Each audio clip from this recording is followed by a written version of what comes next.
കൂടുതൽ നടിമാർ രംഗത്തെത്തി. ഇതിന്റെ അടിസ്ഥാനത്തിൽ കഴിഞ്ഞ ദിവസം അമ്മ സംഘടന പ്രസ് മീറ്റ് വിളിച്ചിരുന്നു. അമ്മയുടെ ജനറൽ സെക്രട്ടറി നടൻ സിദ്ദീഖും ജോമോളും ഇതിൽ സംസാരിച്ച പ്രസക്ത ഭാഗങ്ങൾ നമുക്ക് കേൾക്കാം.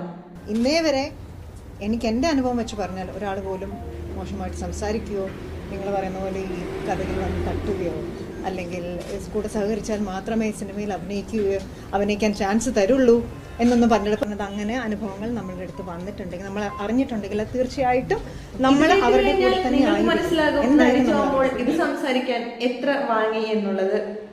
നടൻ സിദ്ദീഖ് പറഞ്ഞതിലെ അബദ്ധങ്ങൾ പിന്നീട് ഇദ്ദേഹത്തിന് വിനയാവുകയായിരുന്നു. ഇതിന് പിന്നാലെ നടൻ സിദ്ദീഖിനെതിരെ നടി രേവതി സമ്പത്ത് കടുത്ത ആരോപണങ്ങളുമായി രംഗത്ത് വരികയായിരുന്നു. അഡ്ജസ്റ്റ്മെന്റിന് എന്നെ വിളിച്ചു എന്നാണ് പലയിടത്തും പറയുന്നത്. പക്ഷെ അത്